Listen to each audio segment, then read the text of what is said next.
আজকে তোমাদের সব প্রশ্নের উত্তর দেব। ভিডিওটা একটু বড় হলেও লাস্ট অবধি দেখবে। একটা ধামাকা লাস্টে আছে, মনসা মা কিরকম করে মিরাক্কেল করে। চলো ভিডিওটা শুরু করি। হাই, চলে এলাম আবার আজকে একটা নতুন ভিডিও নিয়ে। তো মনসা মা এখন অনলাইনে সামান দিচ্ছে। তো প্রথমেই বলি শুভ বিজয়া সবাইকে। বড়দের আমার প্রণাম, ছোটদের আমার অনেক অনেক ভালোবাসা, আর আমার সমবয়সী বন্ধু ভাই সবাইকে আমার বন্ধুদেরই অনেক শুভেচ্ছা। যদিও অনেক দেরি ভিডিও করতে পারি না এখন, তো প্রত্যেকবারই বলি এবার থেকে আমি রোজ ভিডিওতে আসব, কিন্তু কোনো দিনই আর হচ্ছে না। তো এখন স্নান খাওয়া করে এই সময়টা একটু বাচ্চাটাকে নিয়ে খেলি, সেটা আর হলো না। তো বসলাম ভিডিও করতে, তোমাদের সঙ্গে একটু শুভ বিজয়া জানাতে আর মনসা মায়ের কিছু কথা বলতে। তো তোমরা সবাই কেমন আছো?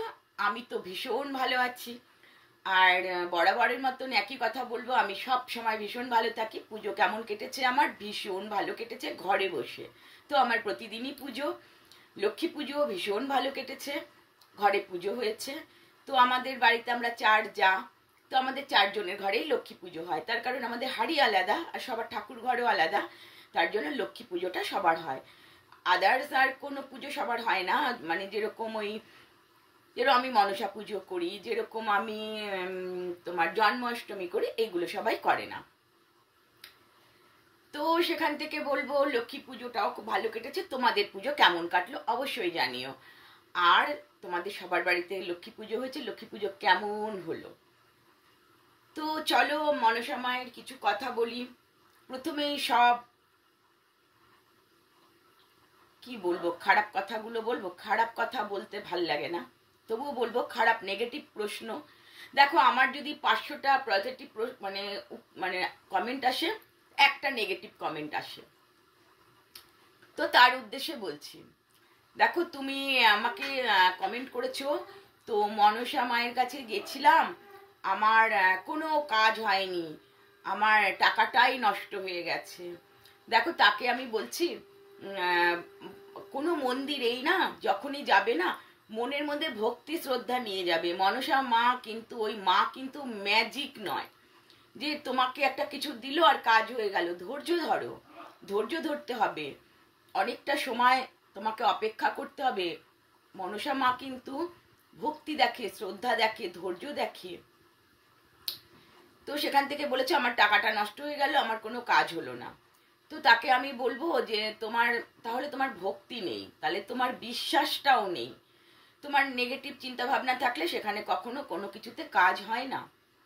তো তুমি একটা ডক্টরের কাছেও যাও, তোমার কি একটা ডক্টরের কাছে গিয়ে কি তোমার একটা ওষুধেই সমস্যার সমাধান হয়ে যায়? অবশ্যই না। তোমার কাজটাও দেখতে হবে, ক্রিটিক্যাল কাজ থাকে। আর সেখান থেকে তোমার কেন হয়নি আমি জানি না। দেখো মায়ের মন্দিরে সবসময় একটা সুন্দর পবিত্র মন নিয়ে যেতে হবে।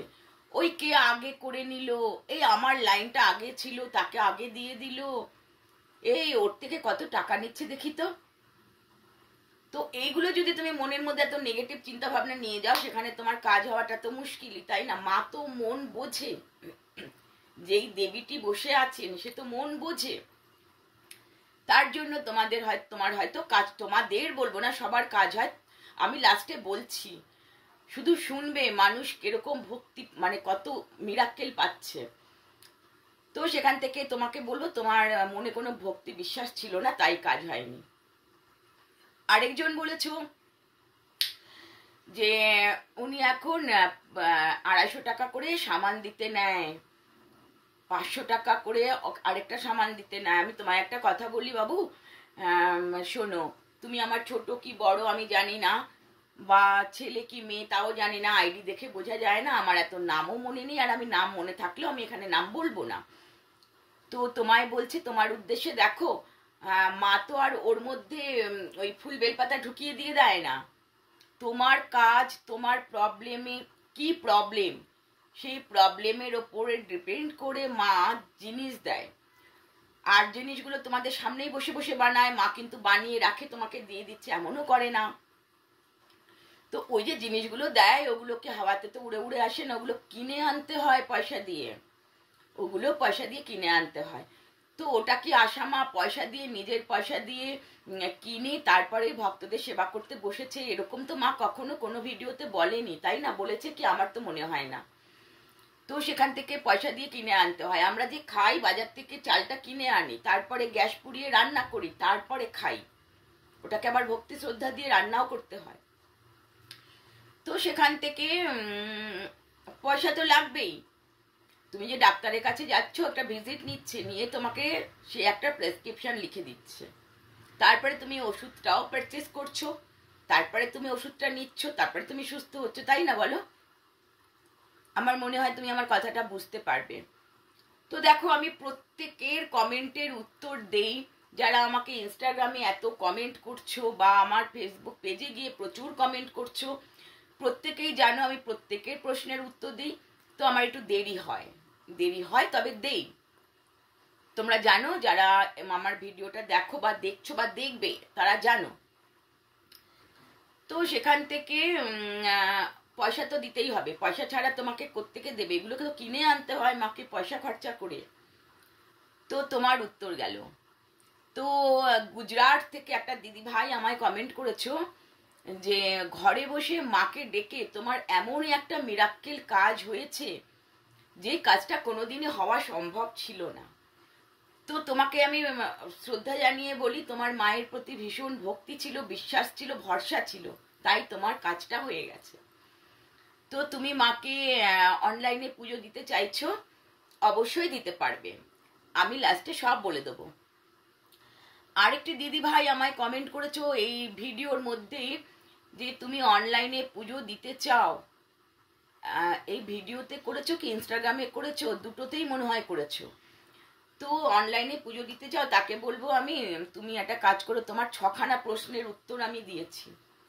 তাও তোমাকে আমি আবার বলছি যে হ্যাঁ, অনলাইনে পুজো নেওয়া হয়। আমার নাম্বার চাইছো, আমার নাম্বার দিয়ে কি হবে? আমার নাম্বারে টাকা পাঠালে তো আর ওদের কাছে গিয়ে পৌঁছবে না, মন্দিরে পৌঁছবে না।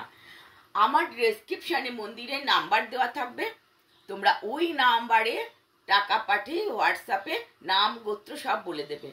একদমই আরেকটা কথা, ওই আজকে নাম গোত্র বলে পুজোটা পাঠিয়ে দিলাম আর কালকেই তুমি আশা করে বসে আছো যে আমার নাম গোত্র দিয়ে পুজোটা হয়ে যাবে, তা একদম ভাববে না। তার কারণ তোমার আগে বহু মানুষ নাম গোত্র দিয়ে টাকা পাঠিয়ে দেয়, তো তাদের পুজোটাও তো দিতে দিতে আসবে। আর সবার পুজো একদম যদি 500 জন পাঠায়, তো 500 জনের পুজো তো আর বসে বসে মায়ের পক্ষে দেওয়া সম্ভব না। মাও তো অসুস্থ, একটা সময়েরও ব্যাপার আছে। তো তোমরা নিশ্চিন্ত থাকবে, পুজো দিয়ে দেবে। আর তোমরা আমার ফেসবুক পেজে ওই ইয়েটা পাঠিয়ে দেবে, আমি পাঠিয়ে দেবো। তোমাদের জন্য আমি এইটুকুই করতে পারবো। আর আমার নাম্বার চেয়ে কোনো লাভ নেই। প্রথম কথা, আমার না আছে গুগল পে, না আছে ফোন পে, আমার শুধু নাম্বারটা আছে। আমার না আছে কোনো ব্যাংক, আর আমার ব্যাংকের সাথে কোনো লেনদেন নেই, তার কারণ আমার ব্যাংকে কোনো পয়সা নেই। তো আমার ব্যাংকের সাথে লেনদেন থাকবে কি করে, তোমাদের আমি কি করে দেব? এটা নিয়ে তোমরা কোনো খারাপ ভেবো না যে আমাকে তোমরা টাকা পাঠাবে, সেই টাকাটা আমি মন্দিরে গিয়ে পৌঁছে দেবো, ওটা কোনো দিন হবে না আমার দ্বারা। কারণ হয়েছে, আমি মন্দিরে সবসময় যাই না। আমি মাঝে সাঝে, মানে ওই 9 মাসে 6 মাসে হয়তো সন্ধেবেলা একটু যাই মায়ের সাথে দেখা করতে, বাট সকালবেলা যাব বা ওইসব আমার দ্বারা হবে না। হ্যাঁ, এটাতে বললে আর এটা মনে পড়লো, একজন বলেছে ও দিদি ভাই তুমি কেন মন্দিরের ভিডিও করো না? তুমি মন্দিরের ভিডিও করবে আর মায়ের মিরাক্কেল ঘটনাগুলো বলবে। দেখো, আমাকে এগুলো করতে গেলে সকালবেলা যেতে হবে। আমার পক্ষে কখনো সম্ভব হবে না যে সকালবেলা গিয়ে আমি তোমাদেরকে ভিডিও করে মায়ের কাছে গল্প শুনে তোমাদের মিরাক্কেল ঘটনা বলবো। তবে হ্যাঁ, একটা মিরাক্কেল ঘটনা অবশ্যই বলবো। তো সেখান থেকে আমার নাম্বার চেয়েও না প্লিজ, আমি কোনোভাবে হেল্প করতে পারবো না। আরেকজন বলেছো যে আমাকে একটুখানি সব এগুলো এই ভিডিওর কমেন্টেই আছে যে মায়ের সাথে কথা বলার ব্যবস্থা করে দেবে। দেখো, আমি তোমাদের কোনো দিনই কনফারেন্সে নিয়ে আমি মায়ের সাথে কথা বলিয়ে দিতে আমি পারবো না। তো এটা আমার কাছে রিকোয়েস্ট করো না, আমি হাত জোর করে বলছি, এটা আমার খুব খারাপ লাগে, আমি এটা পারবো না, আর এটা আমি করবোও না, বাট চেষ্টাই করবো না। আমাকে যত তোমরা কোয়েশ্চেন করছো আমি প্রত্যেকের উত্তর দিচ্ছি, যেখানেই করছো আমি সেখানেই উত্তর দিচ্ছি, আর এটা আমার কাজ, আমি অবশ্যই দেব। তোমাদের যা জানার আছে, তোমাদের কোয়ারি, আমি সমস্ত কিছু তোমাদের বলবো, বাট এগুলো বলো না, এগুলো বললে সম্ভব হবে না। যে আমি যাবো একটু মাকে বলে দাও, ইনস্টাগ্রামে একটা কমেন্ট প্রচুর আসছে, একটু যাবো মাকে বলে দাও। আরে মাকে বলে দিলে, আমি হয়তো বলে দিলাম মা আজকে এরকম একজন যাবে, এই জায়গার থেকে যাবে, তুমি একটু দেখো, তাতে প্রবলেমটা মানে সলভ তো হবে না। তোমার আগে হয়তো 20 জন চলে গেল, তো তোমাকে তো সেখান থেকে মা মুখ চিনে চিনে চিনবে না, বা জেনে জেনে ডাকবে না ওরম ভাবে। তোমাকে সকাল সকাল যেতে হবে, তোমাকে গিয়ে নিজের নাম লিখিয়ে বা টোকেন দিক যাই করুক, তোমাকে সেরকম একটা রুলস মেনটেন করে মায়ের মন্দির অবধি পৌঁছতে হবে। তো একজন আমায় বলেছ যে আমি গেছিলাম, যাওয়ার পর উনি মুখ চিনে চিনে মানুষকে ডাকে, কি মুখ চেনা মুগের ডাল না মুসুরির ডাল, এরকম একটা কিছু কমেন্ট করেছো। তোমার কমেন্টটা আমি ডিলিটই করে দিয়েছি, তার কারণ এটা কখনো না। যে যেরম ভাবে আগে যাবে, যার যেরম ভাবে প্রসেস থাকবে, সে সেরম ভাবেই মায়ের সাথে কথা বলতে যাবে, আদারওয়াইজ ওরম ভাবে হয় না। মা মন্দির বন্ধ করার সময় ওনাকে ডেকে নিল, উনি বড় লোক বলে। তুমি কি করে বুঝলে উনি বড় লোক? বড় লোক কি গায়ে লেখা থাকে? বড় লোক কি গায়ে লেখা থাকে? কারুর থাকে না তো। তো এটা কেন ভাবছো না যে মায়ের হয়তো ওটা চেনা পরিচিত কেউ, বা মায়ের রিলেটিভস হতে পারে, বা রিলেটিভসের কোনো চেনা জানা কেউ হতে পারে, সেটা তো হতেই পারে। তো মা তো সেখানে একটা কনসিডার করবেই, ওটা তো কোনো কথা নয়, ওটা তো করতেই হবে, তাই না? আমার বাড়িতে একটা মন্দির রয়েছে, অনেক মানুষ এলো, সবাইকে আমি হয়তো কথা বলছি, আমার পরিচিত একজন কেউ এলো, আমি তো তাকে আগে ডেকেই নেবো আমার কাছে, ডাকবো না? এটা কি তোমরা হলে করবে না? একটু মন থেকে এগুলো ভাববে, এরকম ভুল কমেন্ট কারুর মানে কোথাও করবে না। তাহলে কি হয় জানো তো, এগুলো নেগেটিভ চিন্তা ভাবনা। আর তুমি যত নেগেটিভিটি নিজের মধ্যে রাখবে না, তুমি যে কোনো মন্দিরেই যাও, কোনো মাই তোমার ডাক শুনবে না। তার কারণ হচ্ছে মা দেখে ভক্তি, নিষ্ঠা, তোমার সততা, তোমার বিশ্বাস, তোমার ভরসা, মা এগুলো দেখবে। তো তোমার মধ্যে যদি এগুলো একটাও না থাকে, তাহলে মা তোমাকে কেন দেখবে? তোমার অনেক টাকা আছে বলে? মনসা মা তো আর নিশ্চয়ই টাকা দেখবে না, আর মনসা মা নিশ্চয়ই তোমার থেকে ভোগ বা এটা ওটা সেটা চাইছে না। মা ভক্তি, বিশ্বাস, নিষ্ঠা দেখে তোমাদের কাজ করে দেয়। তো আমি খাতা নিয়ে বসেছি, আমি কোশ্চেন গুলো সব ভুলে গেছি। তো একজন বলছো যে দিদি ভাই আমি পুজো দেব, তো অনলাইনে পেমেন্ট করব, পেমেন্ট করার পর কি আমাকে স্ক্রিনশট পাঠাতে হবে? অবশ্যই পাঠাতে হবে, নাহলে নাম গোত্রটা তুমি কি করে বলবে? তারাই বা কি করে জানবে তোমার নাম কি? গেল। হ্যাঁ, অনলাইনে সামান দেওয়া হয়? এটা তো আজব প্রশ্ন ছিল, এটা তো আজব প্রশ্ন ছিল। তোমাকে অনলাইনে সামান দেবে মা, তোমার থেকে তোমার কি প্রবলেম ফোনে বসে বসে শুনবে, সামান বানাবে, তোমার কাছে আবার অনলাইনে পৌঁছবে। তোমার কি মনে হয় 5টা হাত হলে ওই জিনিসটা কখনো কাজ করবে? তোমার জিনিসটা তোমাকে এসে নিতে হবে, নিলে কি হবে, তোমার জিনিসটা তোমার মতন করে কাজ করবে। তবে কি ভক্তি শ্রদ্ধা থাকতে হবে। তো প্রচুর কোয়েশ্চেন, আমি কত উত্তর দেব আমি জানি না, আমি প্রত্যেককে লিখে লিখে উত্তর দিয়ে আমি কিছু ইম্পর্টেন্ট কোয়েশ্চেন আমি আনসার দিতে বসেছি। তো একজন আমাকে প্রশ্ন করেছো, আমার বাচ্চা খুব অসুস্থ, সেই বাচ্চাটাকে নিয়ে আমি কি করে যাব, আপনি একটু ব্যবস্থা করে দিন। আমি কি ব্যবস্থা করবো বলো তো তোমার বাচ্চাটার জন্য? কিছু করার নেই, তোমাকে যদি সেরকম হয় তোমাকে হোটেল নিয়ে থাকতে হবে, এটা আমার কাছে কিছু করার নেই, মায়েরও কিছু করার থাকবে না, তোমাকে মন্দির অবধি পৌঁছতে হবে।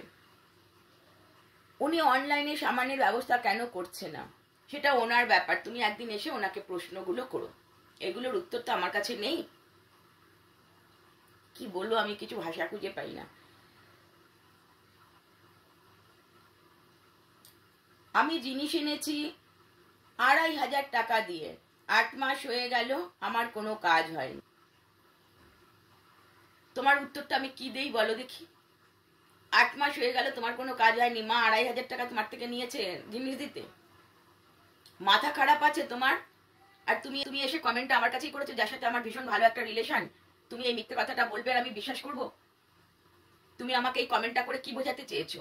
আরো 5টা ভক্তকে নেগেটিভ কিছু পৌঁছে দিতে চেয়েছো? তাদের কাছে পৌঁছবে না। তাদের মায়ের প্রতি ভক্তি আছে, ভরসা আছে, ভালোবাসা আছে। তোমার নেগেটিভিটি তোমার মধ্যেই থেকে যাবে, আর তোমার মধ্যে কাজ করবে, খারাপ তোমার হবে, কিচ্ছু হবে না। মিথ্যে কথা বলতে নেই, তার কারণ কোনোদিনও কোনো ভগবানকে নিয়ে মিথ্যে কথা বলবে না, এটা হচ্ছে মিথ্যে প্রচার করা।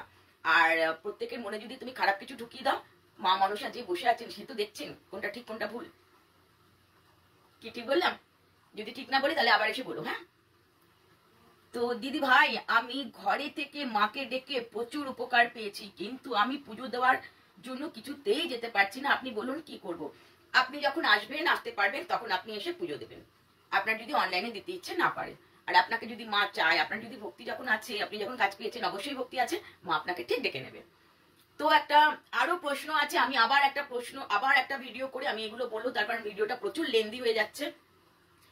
এখনো 9খানা প্রশ্ন আছে, মানে মানুষের আর কি প্রবলেমের কথা, তাদের সব ভালো ভালো প্রশ্ন, কোনো নেগেটিভ প্রশ্ন নয়। তো আমি তোমাদের এইটুকুনি বলবো, দেখো নেগেটিভিটি নিয়ে কোনো মন্দিরেই যেও না, কোনোদিনই কাজ হবে না। তার থেকে তোমরা ঘরে বসে বসে নিজের ঘরে নিজের ঠাকুরকে পুজো দাও, আর নিজের মনটাকে পবিত্র করো, পরিষ্কার করো, আর মেডিটেশন করো, তাহলে তোমার ভিতরের ওই নেগেটিভিটি গুলো বেরিয়ে চলে আসবে। আর একটা মিরাক্কেল গল্প তোমরা শুনতে চেয়েছো, বলছি শোনো। একটি মেয়ে মা মনসার মন্দিরে একদিন এসছে, সে খুব কাঁদছে। তো মেয়েটিরও এরকম তোমাদের মতন এক ভক্ত। তো মেয়েটির অনেক ভক্তি শ্রদ্ধা, সে মেয়েটি প্রচুর মাকে ডাকে, মা ওর ডাক শোনে না। তো ও প্রতিদিন ভিডিও দেখার মাকে বলে, মা তুই সবার ডাক শুনিস, আমার ডাক কেন শুনিস না? বলে খুব কেঁদেছে বারান্দায় বসে। তাহলে কি আমি তোর ভক্ত নই? আমি তোর সন্তান নই? দেখো মা কিরকম অন্তরের থেকে অন্তর বুঝতে পারে। তাহলে কি আমি তোর সন্তান নই? তাহলে কি তুই আমাকে ভালোবাসিস না? তো কাঁদতে কেঁদে টেঁদে যখন ও ঘরে গেছে, গিয়ে দেখছে একটা বিরাট বড় সাপ ওর ঘরের মধ্যে ঘুরছে। তো দেখার পর তো ভয় পেয়ে গেছে। তখন ও বুঝলো মা আমার ডাক শুনেছে। তারপরে সে হাত জোর করে মায়ের কাছে প্রার্থনা করে, মা তুই আমায় দেখা দিয়েছিস, আমি খুব খুশি হয়েছি, তুই এবার তো নিজের জায়গায় চলে যা। সাপটি কিন্তু নিজের জায়গায় নিজে চলে গেছে। তার 3 দিন না 4 দিন পর মেয়েটির একটা মানে বাড়ির আর কি কোনো প্রবলেম ছিল, বাড়ি কিনবে কি বাড়ি এরকমই একটা ব্যাপার, সে কাজটি হয়ে গেছে মিরাক্কেল ভাবে। সে মায়ের মন্দিরে পুজো দিতে এসেছিল, এসে ভীষণ কাঁদছিল। তাহলে ভাবতে পারছো তো ভক্তি আর শ্রদ্ধা কাকে বলে? ভক্তি আর শ্রদ্ধা এরম ভাবে করবে। আর অনলাইনে সামালের কথা একদম বলবে না, আর আমাকে ফোনে সেই কনফারেন্সে নাও এটাও বলবে না, এটা আমি কোনোদিন করবো না। তো তোমাদের সাথে আমি আবার সব প্রশ্নের উত্তর দেবো, কেউ মন খারাপ করো না, প্রত্যেকের প্রশ্নের উত্তর নিয়ে আবার আমি আসবো। আর ততক্ষণ তোমরা ভালো থেকো, সুস্থ থেকো, আর মা মনসাকে সবসময় প্রার্থনা করো, ভালোবাসো, ভক্তি শ্রদ্ধা করো, আর অবশ্যই মনটাকে পবিত্র করো, আর পরিবারের খেয়াল রেখো। টাটা। ভিডিওটা অনেক বড় হয়ে গেল, একটু কষ্ট করে দেখো। টাটা।